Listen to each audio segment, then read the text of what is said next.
여러분들 들어가도록 할게요.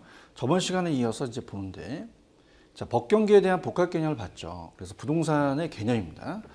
자, 그러면 여기가 이제 우리가 제목이, 자, 부동산의 개념을 본 다음에, 자, 이 부동산의 개념을 복합 개념으로 보는 거예요. 복합 개념의 부동산입니다. 복합 개념 부동산. 자, 그래서 이제 이 제목이 우리가 페이지 가시게 되면은 앞쪽으로 가시면 그 4페이지의 복합 개념의 부동산이잖아요. 자, 그래서 이건 부동산학적 관점에서 우리가 보는 개념이고요. 그다음 이제 마지막 여러분한테 정리해 드릴 거는 6페이지예요. 자, 6페이지 이제 뭐와 비교하실 거냐면 복합 부동산이라는 게 있습니다. 자, 여기는 개념이 빠지거든요. 이 복합 개념의 부동산과 복합 부동산은 다릅니다. 복합 개념 부동산은 자, 우리가 법경기에 대한 세 가지로 보는 것이 우리가 복합 개념의 부동산이다. 유무용. 근데 이제 복합 부동산이라는 것은 자, 그렇지 않고요. 그냥 토지하고 건물을 하나의 결합체로 봅니다. 이걸 복합 부동산으로 봐요. 자, 우리가 민법상에서는 아까 어때요? 다시 한번 화면을 보시게 되면요. 민법상은 토지와 건물은 원래는 별도 등기가 됩니다. 그래서 법적으로는 원래 독립된 걸로 보거든요. 근데 법적으로는 따로의 개체가 되면서 하나의 일괄적으로 이제 본다는 것은 복합 부동산은 토지와 건물을 일괄적으로 봐요. 그렇기 때문에 자, 요거는 이제 법률상의 개념이 아니라 자, 이건 법률상의 개념이 아니라 활동상의 개념으로 우리가 봅니다. 활동상의 개념을 봤을 때, 자, 우리가 활동을 할 때 거래 활동을 하거나 평가 활동할 때는 같이 보거든요.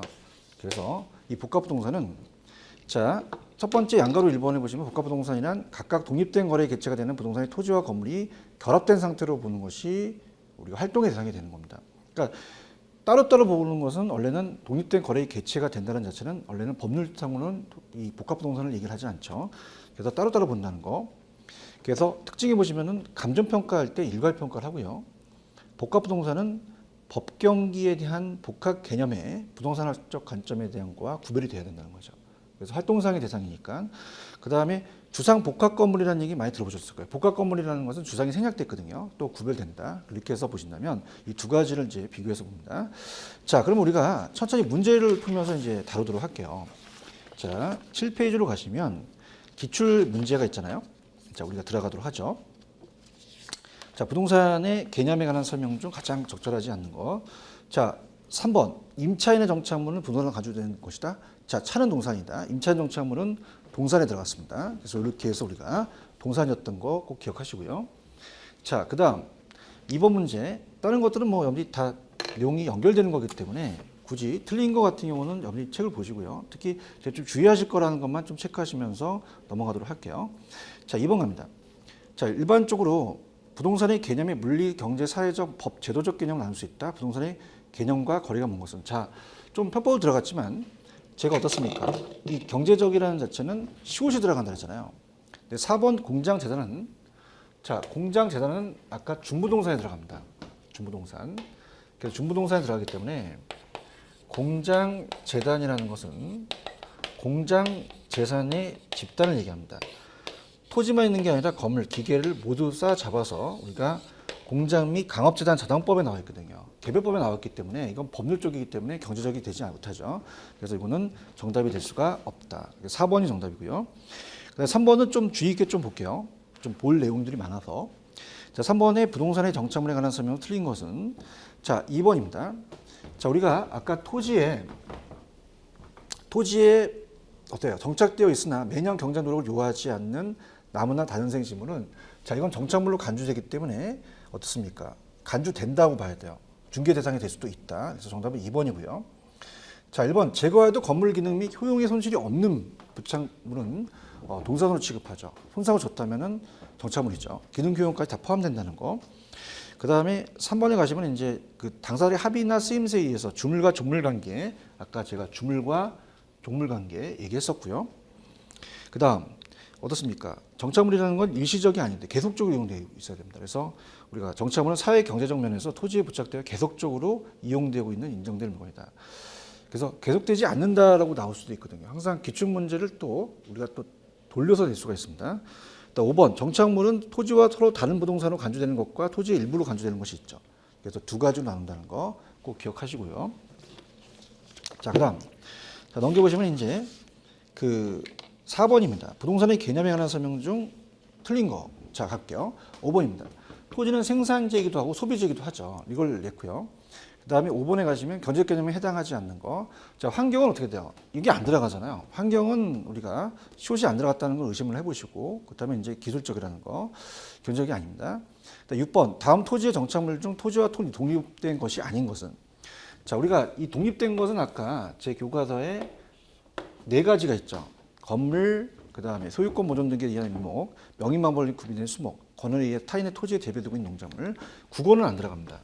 국어는 여기에 들어가지 않고 토지의 일부다. 자, 그 다음에 7번을 가시면 부동산의 개념에 관한 설명을 틀린 것은. 요번에 이제 작년 문제죠. 그래서 자, 작년 문제이기 때문에 더 깊게 갑니다. 일단 3번이 정답이에요. 제가 말씀드렸죠. 공자, 환희, 기술. 그죠? 그래서 공간, 자연 다 기술입니다. 생산 요소, 자산은 시옷 들어가기 때문에 경제적이죠. 3번이 틀렸다라는 거. 그다음에 1번 복합 개념은 복합 개념의 부동산은 법경기로서 법률, 경제, 기술 다 들어가고요. 자, 민법상은 토지 및 그 정착물만 들어가죠.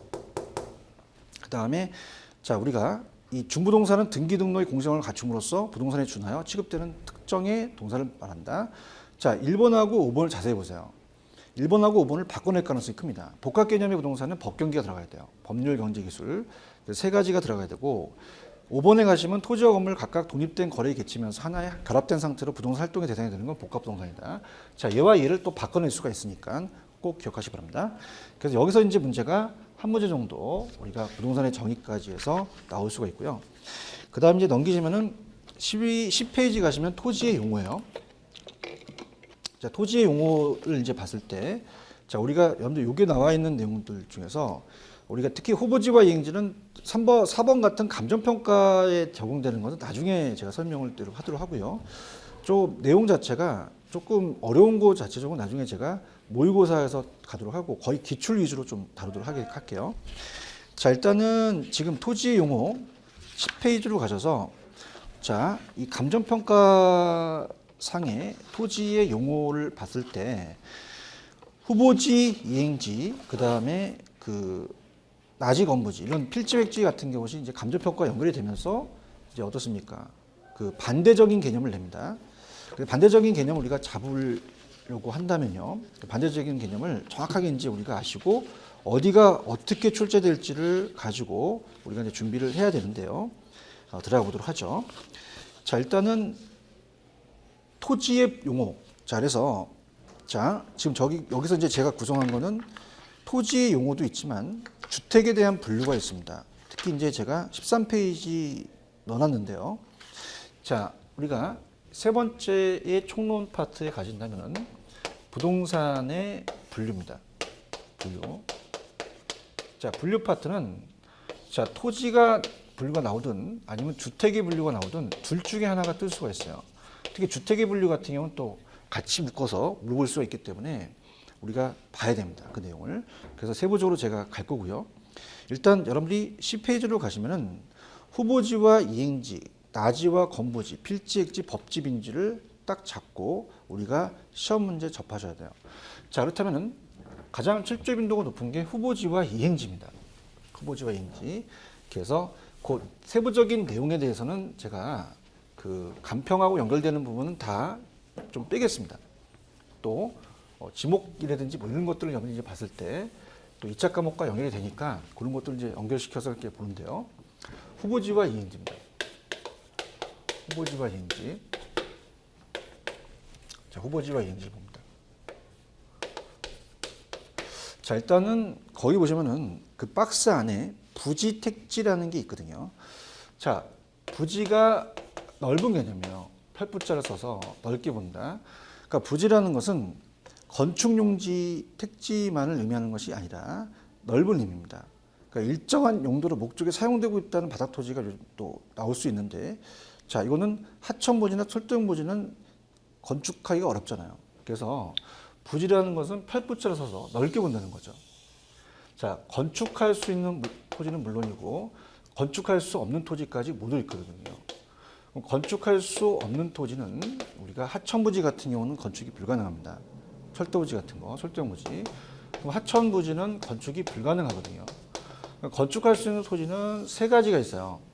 주거용, 상업용, 공용. 자, 이게 이제 우리가 택지라고 얘기를 합니다. 택지인데, 자, 그러면 우리가 부지가 더 택지보다는 넓은 개념이다. 이렇게 볼 수 있어요. 그러니까 부지는 건축할 수 있는 토지는 물론이고 없는 토지까지 모두 일으키니까 택지는 건축할 수 있는 주상공만 얘기하죠. 그래서 택지라는 것은 이 택지란 건축물을 건축할 수 있는 토지로서 주상공으로 주거용, 상업용, 공용 이용 중이나 이용하는 것이 합리적인 토지를 말한다. 근데 대지라는 자체가 좀 논란이 돼요. 이 대지가 자 대신할 대자다가 어떻습니까? 흑도자로 씁니다. 집서로서의 터대자는 자 이거는 어떻습니까? 지목이 공장 용지는 지목이 장이거든요. 이건 대이기 때문에 자 우리가 얘는 공장 용지가 들어가지 않아요. 그래서 대지는 건축법상의 용어는 택지와 유사하고요. 감정평가의 택지와 유사하고 대지, 공간 정보의 구축 및 관리 등에 관한 법률은 지목이 대인 토지는 반드시 일치하는 건 아니거든요. 그래서 자 우리가 건축법상에서 얘기하는 택지와 그 감정평가의 택지가 대지와 유사하다면 대지는 공장 용지가 빠지기 때문에 이 공시법에서 얘기하는 지적법상은 우리가 대지보다는 택지가 더 넓은 개념이에요. 그렇다면은 자 얘는 출제 가능성이 좀 적은 게 지적법상이 얘기하는 거와 건축법상이 얘기하는 게 한글은 같은데 한문이 틀리거든요.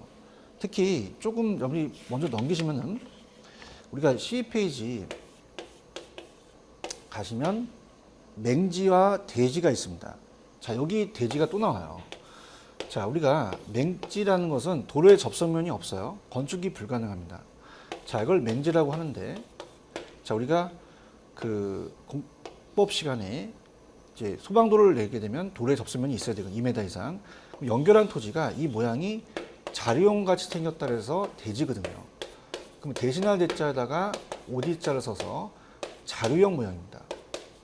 그래서 우리가 맹지란 도로에 전혀 맞닿은 부분이 없는 토지를 말한다. 건축법에 의해 건물을 세울 수 없으나 이 맹지 소유자는 공도에 이르기 위해서 그 주위 토지를 사용할 수 있다고 되어 있죠. 자, 그래서 맹지만 나오지 대지는 잘 안 나와요. 대지는 그냥 자료형 모양의 토지로서 도로에 접하는 넓이가 좁은 토지다. 그래서 건축 가능한 토지인데 자, 시험 문제는 대지는 출제 가능성이 좀 적습니다. 그래서 논란이 되니까 그럼 어떻게 가냐? 부지가 더 넓은 개념이다. 택지보다. 그래서 우리가 보시고 맹지는 도로에 접선면이었기 때문에 건축이 불가능하다. 이 정도만 알아두시면 돼요. 그럼 이제 문제가 후보지와 이행지거든요. 자, 이게 이제 처음 하신 분들한테는 이제 굉장히 어려운 부분인데 일단 교재로 가시면은 페이지 10페이지에 다시 가셔서 우리가 감정평가상의 토지 용도상 분류는 자, 택지 지역은 건축이 가능한 토지죠. 그래서 우리가 주택, 상가, 공장, 주거용, 상업용, 공용. 자, 농지 지역은 농사짓는 땅이에요. 반논 가수원이라고 들어보셨죠. 전답 가수원. 그 다음에 임지 지역은 우리가 나무 심는 땅입니다. 여기 앉아 계시는 채권상 만드는 용지림 지역과 땔감용 만드는 우리가 신탈림과 잣나무 같이 경제적 효과가 나타나는 경제림 지역이 있거든요. 자 그러면 우리가 시험 문제 어떻게 나오냐면 임지가 농지가 택지로 바뀌면 땅의 가치가 높아요. 자 그래서 우리가 어떻게 암기하시냐면 영암동의 임권택 감독이잖아요. 임권택 감독의 동생이 임농택이다. 그래서 농택을 피는데요. 그래서 너 안 되겠다. 내가 죽기 전에 너한테 영암동 전수해 줄게. 그러면 영암동이라는 자체가 이제 임권택 감독 영암동의 거장이시고 대장이시기 때문에 대분류죠. 자, 이건 어떻게 바뀌냐면 지역 상호간에 바뀝니다. 그럼 지역 상호간에 바뀐다 나오면 우리가 후보지 찍으셔야 돼요. 근데 이행지는 자, 지금 제가 요 파란 색깔로 이렇게 칠할 거예요. 파란 색깔을 넣으면 후보지가 됩니다. 후보지가. 그래서 어떻습니까? 이게 파란 색깔을 넣으면 후보지가 되기 때문에 요 안에서 바뀌면은 이행지가 되거든요. 이렇게. 그래서 요 지역 내에서 바뀌면 이행지가 되고 이걸 넘어서 지역 상호 안에 바뀌면 후보지가 됩니다. 요게 이제 지역 내다. 그러면 우리가 두 가지로 볼 수 있다. 지역 상호간이냐 아니면 지역 내냐. 자, 이렇게 볼 수가 있어요. 자, 그래서 우리가 농지가 택지로 바뀌는 과정 중이거든요. 바뀌었다 하면 안 돼요. 항상 전환지라는 후보지와 이행지는 바뀌는 과정 중 ing를 얘기합니다. 전환되고 있느냐 말지 전환된 하면 안 되거든요. 자, 이걸 주의하셔서 우리가 이제 보실 텐데요. 그럼 전과 후를 봤을 때는 자, 우리가 바뀌는 과정 중이다. 물론 나중에 이제 감정평가의 후로 하는 게 원칙이고 저는 예외가 있는데 이건 딱 나중에 또 평가에 나오거든요. 그때 가서 하는 게 더 낫습니다. 그럼 우리가 이렇게 바뀌는 것은 지역 상호 안에 바뀌어요. 그럼 지역 상호 안에 바뀌면은 대분류입니다. 크게 바뀌죠. 그럼 요거는 후보지라고 얘기를 해요. 후보지다 이렇게 하고요. 그렇지 않고 그 지역 내에서 바뀝니다. 그죠? 지역 내. 그러니까 전이 주거로 바뀌면은 이렇게 바뀌면은 후보지예요. 여기 파란색을 넣으면. 근데 이 안에서 바뀌면 이행지다. 그럼 우리가 어떻습니까? 주거지가 상업지로 바뀌는 과정에서 자, 이건 지역 내에서 바뀌니까 이건 이행지가 된다. 이렇게 우리가 보시면 되죠. 자, 그래서 이 두 가지를 바꿔내요. 그렇다면 좀 약간 편법을 이용해서 자, 우리가 상을 타면은 대종상을 탈 때 연말에 후보들이 대기실에서 기다립니다. 상을 타려고. 그래서 우리가 상호간 나오면 상을 누가 타죠? 후보가 타죠. 상호간 나오면 후보지 찍어야 된다. 자, 이렇게 해서 우리 구분을 하시면 쉽게 좀 전달할 수 있고 우리가 후보지와 이행지를 또 정리를 또 하실 수가 있습니다. 자, 그렇게 해서 이제 우리가 보시면 되겠고요. 자, 그 다음에 이제 들어갑니다. 그래서 이제 핵심만 찍어드리면 후보지는 용도 지역 중에서 택지, 농지, 임지, 지역 상호 안에 상이 나왔다. 그 무조건 누구다. 후보가 상을 받으니까 후보지다. 전환되고 있는 토지. 이행지는 그 지역의 각 용도 지역 내에서 이행 가정하는 거죠. 그래서 그렇게 해서 보시고요. 자, 그 다음에 오른쪽에 나지와 건부지를 이제 들어가도록 하죠. 자, 나지와 건부지는 자, 우리가 나지하고 건부지가 있습니다. 이 두 가지를 봤을 때 나지는 토지 위에 정착물이 없어요. 아무것도 없습니다. 근데 건부지라는 건 토지 위에 정착물이 있는 부지를 얘기를 해요. 땅입니다. 그죠? 이렇게 이제 그린다면. 자, 그럼 어떻습니까? 건부지는 건물이 있는 부지, 땅을 얘기합니다.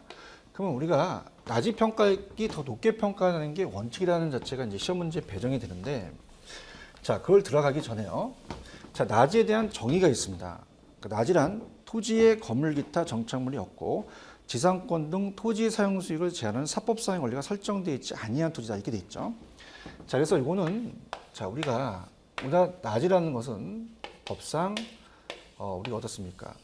사법상에 설정되어 있지 않는 토지예요. 안 돼 있고요. 그 다음에 공법상 제한을 다 받죠. 자, 그래서 요거는 표준지 공시지가에 나지라는 게 나오거든요. 그래서 나중에 이제 또 제가 이 평가 파트 가서 나지를 또 정리를 할 겁니다. 그래서 우리나라 나지는 일본에서는 자, 이게 출제가 안 됐다가 이제 간평 부동산학 개론 원론에서 나왔는데요. 자, 일본에서는 갱지와 저지로 구분한다. 우리나라 갱지와 저지 구분하지 않거든요. 그러면 우리가 어르신들이 옛날에 갱지 한 잔만 갖고 와봐라. 빈종일 얘기하죠. 토지에 아무것도 없는 걸 얘기를 합니다. 그럼 갱지는 우리나라의 사법상의 제한을 안 받는 거와 유사해요. 자, 그래서 얘는 사법상에 설정되어 있지 않은 아주 깨끗한 토지를 얘기를 해요. 근데 얘는 사법상에 설정이 됩니다. 그래서 규제를 받느냐 안 받느냐. 그럼 갱지는 완전한 소유권이기 때문에 아무것도 제한이 안 돼 있거든요. 근데 저지는 만약에 토지의 갑돌이가 저당권 설정해서 은행에서 돈을 빌리게 되면 어떻게 저당권 설정하거든요. 그럼 자, 이건 어떻게 되냐면 일을 저질렀다 은행 가서 그럼 사법에서 제한을 받는다. 그래서 그 나지에 대한 정의가 그대로 나올 거예요. 우리 시험 문제. 그 다음에 나지는 사법에서 제한을 받지 않는 갱지와 사법에서 제한을 받는 저지와는 구분해서 설명하기도 하는데 자, 우리나라는 갱지와 저지를 구분하지 않고 일본 기준이다. 나지는 지상에 건축물이 없고 지목이 대인 토지인 나대지와는 구분된다. 자, 나지라는 것은 지목이 대가 설정이 안 됐죠. 그 대가 아니기 때문에 구분이 된다는 거 그렇게 보시는 거예요. 자, 그거보다는 제가 여러분들한테 추천해 드릴 것은 나지가 더 높게 평가된다는 자체가 시험 문제 출제가 됩니다. 그렇기 때문에 여러분들 그걸 가지고 우리가 더 잡으셔야 돼요. 그래서 그걸 잡는 게 더 키포인트이기 때문에 잡아드리면, 자, 감정평가사는 나지 평가액을 높게 평가합니다. 나지 평가액을. 그래서 건부지 평가액보다는 나지 평가액을 높게 평가한다. 자, 그래서 우리가 어떻습니까? 자, 이렇게 본다는 게 이제 원칙은 건부지를 낮게 평가하죠. 건부지가 가격이 떨어지게 됩니다. 그죠? 왜냐하면, 자, 여기가 같은 인접 토지라면, 자, 만약에 여기가 주택인데 여기 옆에다가 3번 출구에 저쪽에 뚫렸어요. 그럼 주택을 상가로 고치는데 시간과 비용이 많이 들어갑니다. 그런데 얘는 나지라는 자체는 아무것도 없는 토지의 이제 택지에 대해서 기본적으로 감정평가사 용어다 보니까 주상공으로 이용이 가능한 중에서 상가로 이용하면 되니까 채용이 가능하죠. 시장성이 있다는 얘기예요. 그래서 건부지보다 나지가 높게 평가되는 건데, 근데 예외적으로 건부지가 높게 평가될 수 있다라고 합니다. 자, 그럼 어떤 경우예요? 예외적으로, 자, 우리가 공법 시간에 개발 제한 구역이라는 게 있잖아요. 그러면 둘 다 똑같이 개발 제한 구역으로 개발 제한 구역으로 토지를 묶었다. 그럼 그 위에는 건물을 지을 수 없어요. 근데 헛건물이 있으면 중축이나 신축이 가능하거든요. 그럼 우리가 건부지가 더 높게 평가될 수 있다는 것은 건부 증가라는 얘기죠. 이런 식으로 우리가 시험 문제 나와요. 그래서 갑니다. 자, 그러면 건부지는 건물이 들어서 있는 부지인데 어때요? 나지보다는 채용의 제약을 받죠. 나지 가격을 상한으로 이제 설정해서 갑니다. 항상 나지를 상정해서 이제 평가한다는 자체가 이제 편집 평가에서 이제 볼 텐데요. 그러면 우리가 그 밑에 참고사항을 보시게 되면 건부간가라는 것은 건물이 있기 때문에 낮게 평가되죠. 그래서 건물이 견고하거나 면적이 클수록 더 우리가 견고할수록 더 어떻게 수리하기 위해서는 시간이 많이 걸리기 때문에 어떻습니까? 더 나지가 더 높게 평가된다 이렇게 보시고요. 공법상의 규제가 완화됐을 때는 이제 흔히 발생하는데 건부 증가라는 건 뭐예요? 개발 제한 구역에서는 건부가 더 증가가 되죠. 그래서 공법상 규제가 강화되었을 때 나타나는 거기 때문에 건부 증가가 된다는 게 시험 문제 나왔어요. 자, 이렇게 보시고요.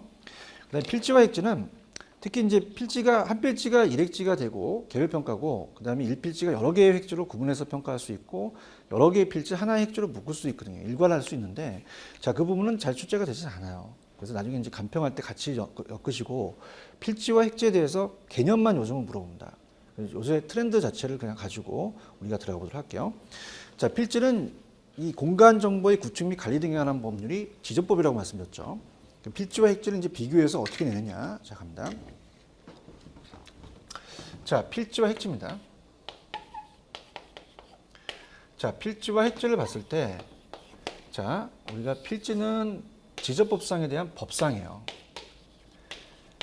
주민등록상에 번지가 있잖아요. 번지를 거꾸로 하면 지번입니다. 자, 그래서 하나의 지번이 붙는 토지의 법률상 등록단이라고 합니다. 면적단위 하면 안 돼요. 우리가 부동산 등기법에서는 등기단위라고 배우실 겁니다. 그래서 면적단위 하면 안 돼요. 면적은 제곱미터를 얘기하거든요. 그럼 지번이라는 거는 소유권이 이 땅이 누구 거냐 보니까 소유권을 구분합니다. 소유권을 구분하니까 이건 법률적이 되겠죠. 법적으로 우리가 법에 나와 있는 개념이죠. 근데 우리가 거래 활동을 하실 땐 보통 우리가 가격 보고 거래를 하시죠. 거래 활동할 땐. 그래서 거래 활동할 때 가격 봅니다. 중개업소 가셔서 여러분 어떻습니까? 중개업자한테 뭐 갑돌이 땅을 살 거, 을돌 땅을 안 살 거 그러지는 않고요. 가격이 맞으면 사고 안 맞으면 안 삽니다. 중개업자도 내놓을 때, 물건 내놓을 때 뭐 29번지 땅 얼마, 30번지 땅 얼마 이렇게 얘기하지 않고요. 도로가 뚫리게 되면 좌측 얼마, 우측 얼마, 부측 얼마 이렇게 얘기하죠. 거래 활동할 때 가격 보고 거래하시기 때문에 가격 수준이 비슷한 토지가 획지예요. 그럼 가격이 나왔으니까 우리가 감정평가 때 중요시되거든요. 감정평가 때 중요시된다. 그래서 이거는 가격이니까 경제적 개념이다. 그렇게 잡으시면 됩니다. 자, 그럼 우리가 재밌게 합니다. 자, 필지라는 자체에 닐이 들어갔죠. 필지하면 법률 쪽을 찍으시 바랍니다. 그죠? 근데 가격이라는 게 나오면 이따 보겠죠. 무조건 획지예요. 사람들이 돈을 보면 획 가죠. 가격은 경제적이다. 이렇게 하시면 조금 쉽게 접근할 수 있고요. 그 다음, 그래서 필지와 획지의 핵심 포인트, 법률 쪽은 법이 들어갔으니까 우리가 어떻습니까? 필지는 필지니까 법률 쪽이죠. 그래서 소유권, 등록단이며 하나의 지분이 붙는 면적 단위가 아니다. 그 다음 획지는 경제적이기 때문에 가격이라는 게 나와요. 그래서 사람이 나눌 수 있고 자연에 의해서 아니면 행정적으로 나눌 수 있기 때문에 용도적으로 토지와 구별되는 가격수 나왔다. 그럼 가격 나오면 무조건 획지 찍으셔야 돼요. 그럼 돈을 보면 획 가죠. 그래서 가격 나오면 무조건 획지 찍어라. 경제적 개념이다. 이렇게 보시고요. 자, 법지와 빈지는 제가 내용을 좀 구체적으로 해놨지만은 시험 문제에 뭐 개법까지 제가 참고를 넣어놨어요. 근데 그렇게까지는 우리가 시험 문제는 안 나옵니다. 그래서 필지, 법지와 빈지도 개념상만 잡아볼게요. 우리 시험 문제는 어떻게 이제 변형이 되냐면, 자, 법지라는 것은, 법지는, 자, 우리가 윗면적 소유권자가 있어요. 갑돌이가 있고요. 아래면적 소유자가 을돌입니다. 자, 우리가 이 경사진 토지 같은 거 보신 적 있잖아요. 토지의 붕괴를 막기 위해서 우리가 축대를 꼭 쌓아야 되거든요. 윗면적 토지 소유자가. 그러면 여기가 우리가 측량 면적에 들어가요. 측량 면적에 들어가게 되어 있습니다. 그래서 우리가 공시법 시간에 어떻습니까? 이 수평 투영법이라는 게 있거든요. 지적법에. 그래서 하게 되면 측량 면적에 들어가기 때문에 소유권을 인정을 합니다. 인정을 해요. 근데 여기 들어가서 얘가 이 토지를 이용할 수는 없죠. 그래서 이용 가치는 없다고 봐야 돼요. 이용 가치는 없다. 이렇게 봅니다. 그 다음, 자, 빈지라는 것은 이 빈자가 물가 빈자입니다. 물가의 땅이에요. 그래서 우리가 어떻습니까? 육지와 바다가 있다면, 자, 제 책에 참고하시면 만조와 간조 사이에서는 갯벌이라고 합니다. 간석지라고 하는데, 자, 이건 우리가 책을 읽다 보면 공유수면 관리법에 의해서 바닷가라고 부르거든요. 해변의 토지예요. 우리가 모래사장 같은 경우는 소유권 인정 안 하잖아요. 그래서 우리가 여기까지만 지적공부에 등록이 되어 있습니다. 등록이 되어 있고, 최고 만조소에서부터 여기까지 이 땅은 당연히 소유권 인정 안 하죠. 소유권 인정 안 하는데, 자, 어떻습니까? 우리가 여름철에 팔아서 꽂고 사용료는 받아요. 그죠? 그렇기 때문에 이용 가치는 있다는 거죠. 그럼 이렇게 잡아보세요. 공부를 하셨던 분 이제 이렇게 잡아보세요. 법지는 법이 붙었으니까 소유권이 인정된다. 얘는 인정이 안 된다. 그러면 이용 가치는 반대니까 이용 가치 없고 이용 가치가 있다. 이렇게 가시면 좀 빨리 접근합니다. 그래서 법지 빈지, 법지는 법이 붙었구나. 그러면 소유는 가능한데 활용식이 없다. 빈지는 물가 빈자니까 소유권 없지만 활용식이 있다. 이렇게 해서 보시게 되면 충분히 알아낼 수 있어요. 특히 이제 이 빈지라는 건 공유수면 관리법에 의해서 매립에 관한 법률에 의해서 최대 만조소부터 지적공부에 등록된 지역까지거든요. 그래서 바닷가라고도 부르는데 참고하시고요. 기타에서는 이제 맹지대지는 아까 맹지 위주로 가시라고 그랬고요. 그 다음에 공지와 공안지라는 게 있어요. 자, 공지와 공안지. 자, 그럼 공지는 자, 공지라는 것은 땅이 비어있는 땅을 얘기를 하죠. 그래서 건폐율을 해서 우리가 어떻습니까? 예를 들어서 이렇게 연면적이 있다면 연면적에 대한 어떻습니까? 건축 면적을 대지 면적에 대한 건축 면적이에요. 그래서 만약에 70%가 건폐율이다 그러면 여기가 70%니까 30%만큼 공지가 되겠죠. 땅이 비어 있는. 그래서 공지는 어떤 시설물의 일정한 시설물의 바닥 토지 가운데 건축법에 의해서 건폐율 등의 제한으로 필지 내에서 비워준 땅이다. 근데 공안지는 틀려요. 공안지는 한자가 붙죠. 그래서 이 한자가 붙기 때문에 한가할 한자입니다. 그 토지를 투기 목적으로 집가 상승을 노리죠. 토지를 이제 방치하는 토지다. 이렇게 보시고요. 그 다음에 이제 휴한지라는 것은 이 휴자가 쉴휴자입니다. 정상적으로 쉰다. 쉬는 게 나오면은 쉴휴자죠. 이걸 찍으셔야 되거든요. 자, 우리가 인삼밭 같은 경우는 어떻습니까? 자체적으로 인삼밭 같은 경우는 일정 기간이 경작이 되면 일정 기간 지력회복을 쉬잖아요. 그죠? 이렇게 해서 우리가 여러분들이 보시면 됩니다. 자, 이렇게 해서 보시고요. 그래서 휴한지는 농지의 비옥도를 회복하기 위해서 한동안 경작하지 않고 정상적이라는 게 중요하죠. 이게 체계하고요. 근데 포락지라는 것은 일단 문제가 나오겠지만 포락지도 사이드로 가실 내용이에요. 자주 출제되는 건 아닙니다. 자, 이렇게 하천 주변에 정상적인 토지였는데 시골 토지가 비가 많이 와서 절도된다는 얘기 많이 들어오시죠. 그래서 지적공부에 등록된 토지가 물에 침식되어 수면으로 잠긴 토지를 포락지라고 그래요. 공유수면 관리법에 의해서 되어 있고요. 소지는 딱 한 번 출제가 됐어요. 소지는 아직 개발이 안 됐습니다. 원지라고 하죠. 그래서 소지는 원지다. 1차 산업 토지를 얘기를 하죠. 그래서 우리가 보통 너 이렇게 소박하냐, 너 원시적이냐 한다는 건 소지는 원지라고 나왔다. 아직 개발하기 전이다. 그래서 원지다. 또 영화 배우 소지섭은 원래 잘생겼죠. 원래. 그래서 이렇게 해서 암기하시면 되고, 그 다음에 선화지라는 것은 이 선자가 고압선이에요. 고압선 밑에 토지는 이제 감가가 된다. 이렇게 보시면 됩니다. 자, 주택에 대한 분류는 또 이따가 나오기 때문에 한번 같이 해서 묶어보고요. 토지의 용어부터 우리가 가도록 할게요. 자, 14페이지입니다. 자, 지금 제가 말씀드렸던 부분에서 거의 출제가 돼요. 그래서 딱딱 끊어서 여러분들한테 이제 보여드릴 건데요. 자, 14페이지입니다. 1번. 자, 1번 문제를 가게 되면은 당연히 3번이 정답이죠. 자, 토지의 건물 기타 정착물이 없고 지상권 등 토지의 사용수를 제한하는 사법상에 원래 설정되지 않은 토지는 낮입니다. 낮이고요. 그 다음에 주상공으로 용도로 이용되거나 이용 목적으로 조성된 토지는 당연히 택지가 되겠죠. 그러면 C하고 D가 굉장히 중요하죠. 그러면 어떻습니까? 우리가 이 상이 후보가 상을 받잖아요.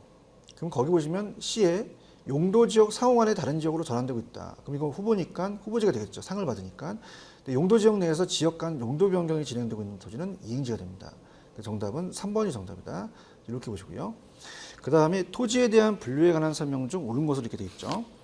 자, 1번. 낮이는 필지 중에서 건축물 제외하고 남은 부분의 토지다. 자, 아까 건축물 제외하고 남은 부분의 토지는 공지라고 했었잖아요. 공지. 그래서 우리가 공지고, 부지는 일정한 용도로 제공되고 있는 바닥 토지예요. 하천 부지까지 모두 일컬는다 그랬죠. 그래서 맞고요. 맹지는 타인의 토지에 둘러싸여 도로에 직접 연결되지 않는 필지의 토지다. 맞고요. 자, 하나의 지번이 붙는 토지에 등록되는 필지 맞습니다. 근데 기억번 틀렸고 미음번을 보시면은 제 가격이 나온다 그랬잖아요. 가격. 그래서 돈을 보면 사람들은 획 가잖아요. 가격 수준 나오지 무조건 획지예요. 그래서 그게 틀렸죠. 그래서 이번의 정답은 4번이죠. 니은, 디귿, 리을만 맞습니다. 자, 3번 갑니다. 다음 중 옳은 것은 모두 몇 개인가? 이렇게 되어 있습니다. 자, 가게 되면요. 우리가 이제 그 옳은 것만 얘기를 하기 때문에, 자, 일단 1번. 자, 공지는 어떻습니까? 지력 회복을 위해 정상적으로 시기하는 토지다. 자, 어떻습니까? 공지. 아까 정상적으로 시기한다는 자체는 쉬는 것은 휴안지가 되잖아요. 휴안지. 그래서 휴안지를 얘기하기 때문에 우리가 공지가 아니라 휴안지로 하셔야 되고요. 자, 니은, 맹지는 또 나왔네요. 타인의 토지에 둘러싸여 도로와 접하고 있지 않는 토지를 말한다. 하나의 집을 갖는 토지의 등록단위, 등기단위는 필지입니다. 기억하고 디귿이 틀렸네요. 맞는 것은 니은. 자, 리을은 후보지는 임농택 상호간에 다른 지역으로 전환되고 맞고요. 법주는 법부터 소유권이 인정되고 이용시기가 없거나 적은 토지다. 그래서 3개 정답이 되고요. 그래서 4번에 가시면 건부지와 낮이에요. 자, 건부지와 낮이 중에서는 낮이가 높게 평가됩니다. 그죠? 그래서 우리가 다른 것들은 다 맞고요. 지금 3번을 보시면 건부지 가격은 건부간가. 자, 건부간가라는 자체는 건부지가 낮게 평가됩니다. 높게가 아니라. 4번에 3번이 정답이고요. 자, 포락지라는 자체는, 자, 포락지는 그 지적공부에 등록된 토지가 물에 침식되어 수면 밑으로 잠긴 토지를 말하죠. 정확하게 맞습니다. 그 다음, 자, 6번에 가시면은 주택에 대한 우리가 분류에 대해서 공동주택에 대해서 이제 단독과 공동이 있다라는 자체를 이제 우리가 볼 겁니다. 자, 그걸 보기 전에 우리가 일단은 그 8번 문제, 17번에 8번을 보시면 요즘은 다양하게 나와요. 부동산을 다양한 기준으로 따라 우리가 분류한다. 그러면은 일단은 이 지적법 시간에 유지와 구구가 있거든요. 근데 이건 지적법에서 2차 과목을 배우기 때문에, 자, 우리가 1번 공간정보 구축 및 관리 등에 관한 법령상 용수를 위해서 일정한 형태를 갖춘 인공의 수로 뚝 및 그 부속시설을 부지의 지목을 유지가 아니라 국어라고 한다. 3번, 자, 좀 전에 우리가 택지, 농지, 임지적 상호간이잖아요. 상호간이 붙으면은 후보지가 되겠죠. 그래서 이행지가 틀렸다. 그럼 나머지는 다 이제 그 건축법상에 대한 거와 주택법상에 이제 얘기가 나옵니다. 그래서 자, 이건 공법하고 우리가 공시법 문제가 같이 나오기 때문에 여러분이 굉장히 힘들다는 얘기죠. 그래서 일단은 여러분이 그 6번하고 7번을 맞히시려면 일단은 내용을 우리가 살펴볼게요. 자, 제가 어디에다가 그 주택에 대한 분류를 잘 해놨냐면 교재로 가시면은 이제 이 주택에 대한 분류를 따로 뽑아놨습니다. 그래서 여기 보시면은 13페이지예요. 자, 이제는 토지 용어는 끝났고요. 주택에 대한 분류로 갈게요. 자, 그래서 이제 자, 토지는 이제 아까 좀 전에 법지, 빈지 꼭 체크하십시오. 법이 붙으면 소유권이 인정된다. 빈지 소유권 인정 안 된다. 이용 가치는 반대다. 자, 건보감가는 건보지가 낮게 평가되더라. 필지는 하나에 집어지면 토지의 등록단위, 등기단위 되고요. 가격 나오면 무조건 획지직자, 뭐뭐 환장한다. 필지는 법률적이다. 이렇게 보시고요. 그 다음 우리가 요거 지역 상호간에 나왔다. 그 후보지죠. 우리가 상을 받으면 후보지가 되니까 후보지와 이행지를 바꿔내고 포락지 얘기했고요. 그 다음에 공지는 이제 건폐율 등으로 인해서 건축할 수 없는 그 비어둔 땅을 얘기한다. 이렇게 해서 정리를 하고요. 자, 주택의 분류를 한번 가볼게요. 자, 주택의 분류는 이제 이것도 암기 코드가 있는데 자, 들어갑니다. 자, 지금 책에 나와 있는 대로 이제 간다면 우리가 건축법상과 이 주택법상이 있는데 일단 건축법령상의 주택을 이제 봤을 때 어떻습니까? 그 주체적으로 이제 단독과 공동으로 나누거든요. 주택의 분류를 주택의 분류입니다.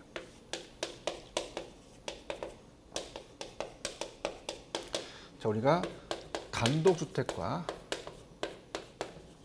공동주택을 나눕니다. 자, 물론 이 부분은 이제 공법 시간에 또 다르거든요. 그래서 단독은 단독, 다중, 다가구가 있어요. 단독, 그 다음에 다중, 다가구. 그 다음에 공동주택은 아파트가 대표적이죠. 아파트가 있고, 그 다음에 연립주택. 그 다음에 다세대 기숙사, 다세대 주택. 주택을 좀 생략할게요. 그 다음에 어떻습니까? 기숙사 이렇게 있거든요. 자, 그래서 이제 이거를 암기 코드까지는 제가 말씀을 드리면서 설명을 할 텐데요. 자, 일단 갑니다. 자, 거기 내용은 뭐 그 구체적인 내용들은 이제 뭐 좀 그렇고요. 일단은 우리가 이렇게 암기할게요. 공동주택은 이렇게 외우시면 돼요. 제가 이제 신촌에 가서 봤더니 제가 이제 그쪽에 이제 원래 고향이거든요. 그래서 저쪽에 이제 연세대가 있습니다. 그래서 연세대 기숙사가 있어요. 연세대 기숙사. 요거는 연세대 기숙사 공동주택이라는 걸 암기해 주시면 참 편합니다. 그다음에 이제 우리가 뭐를 내냐면 출제원들이 그 계층하고 특히 이제 다중은 3층에서 계층으로 다 바뀌었어요. 그래서 우리가 그 층수하고 면적을 물어보거든요. 바닥 면적. 그래서 그 바닥 면적을 이제 물어보기 때문에 여러분이 이제 준비를 해 가셔야 되는데요. 자, 갑니다. 자, 일단은 그 면적을 봤을 때, 자, 층수를 봤을 때, 자, 다중이나 다가구나 다 3층입니다. 3층. 그래서 요걸 이제 우리가 어떻게 이제 준비해 가시냐. 자, 단독하고 다가구 중에서는 단독보다는 공동주택이 더 층수가 높겠죠. 그럼 층수가 낮은 거는 얘네들이다 보니까 얘네들은 다 3계층 이하로 갑니다. 3계층 이하. 3계층 이하는 다 단독이다. 이렇게 잡고요. 면적도 작겠죠. 그래서 얘가 330제곱미터 이하. 자, 얘는 660제곱미터 이하. 그 다음에 이제 얘들로 오게 되면 이제 어때요? 층수가 더 이제 커지겠죠. 아파트가 제일 크겠죠. 층수가 제일 높으니까 얘만 5계층 이상. 이렇게 암기하고요. 여기만 3계층이지 여기는 3계층이 없죠. 4계층입니다. 다. 4계층 이하, 4계층 이하. 이렇게 잡으시고요. 면적을 봤을 때는 어때요? 얘는 다세대는 우리가 연립은 660을 제곱미터를 초과하고요. 요거는 660제곱미터의 이하다. 이렇게 보시면 되죠. 자, 그래서 그렇게 본다면 이제 우리가 맞출 수가 있는데요. 자, 볼게요. 자, 일단은 단독은 층수가 작아요. 얘는 3계층으로 가고 얘는 5층, 4층, 4층이다. 이렇게 보시면 되고요. 자, 그럼 얘는 두 글자니까 면적이 있죠. 330제곱미터가 되고 얘는 660제곱미터 이하다. 이렇게 보시면 되고요. 그 다음 얘네들은 다 4계층이지만 660을 초과하면 연립이고 다세대는 우리가 이하다. 그래서 그렇게 보시면 됩니다. 그래서 연립은 우리가 660 이하다.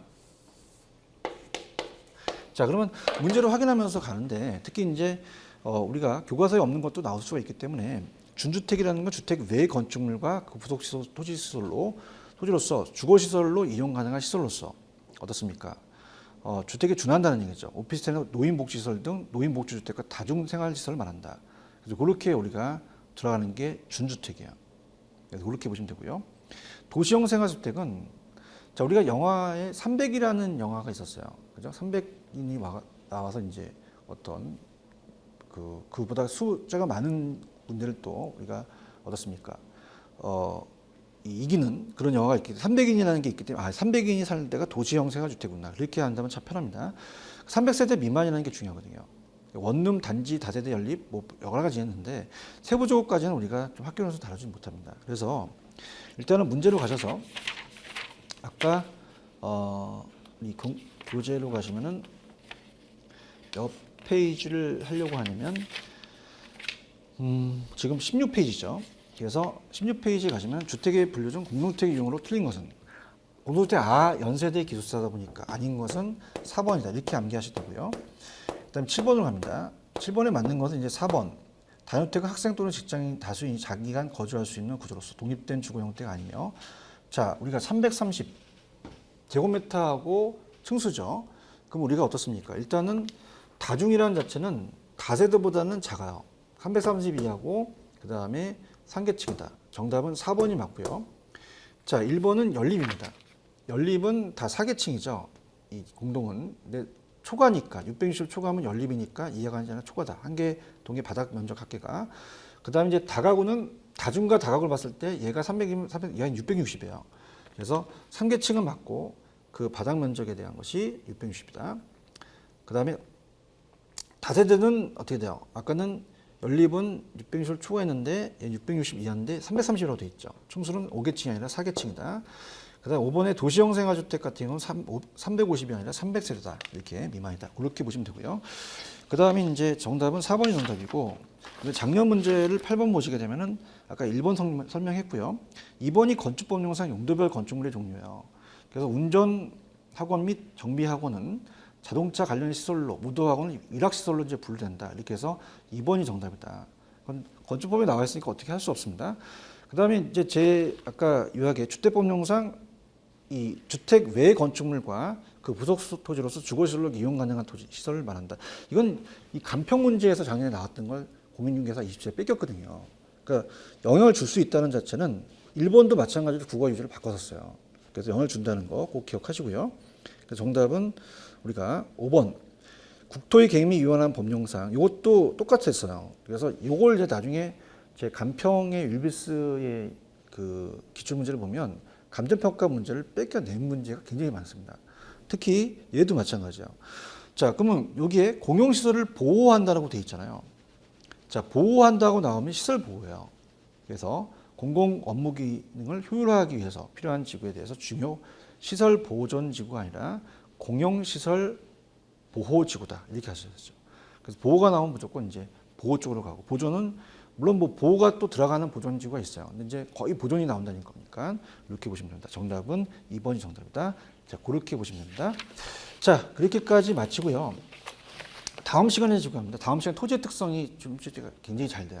여기까지 정리하시고 다음 또 시간에 또 하도록 하겠습니다. 좀 쉬었다 가시죠.